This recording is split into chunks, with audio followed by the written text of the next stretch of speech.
Hello everyone, this is Mia Williams. I'm here at Pan Am Rec Center and we're about to have cheeseburgers. Also, you will need onion, tomato, lettuce.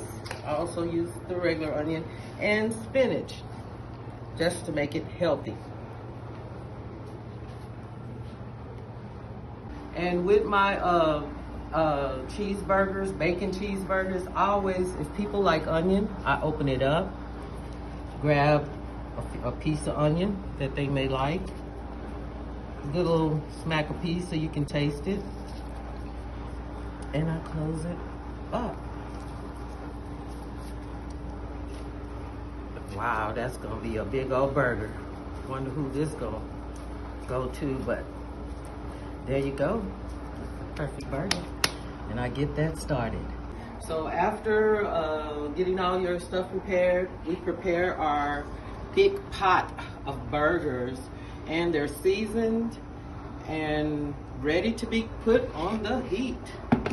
Here we go. Let's see what we come up with. This is how your sandwich will look, and we will let them finish it up and you will see the ending. And this is what you will need to finish off your hamburger. And this is our burgers. This is your bacon cheeseburger.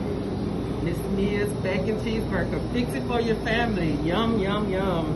Everybody has a different way of making it. Thank y'all. Have a nice day.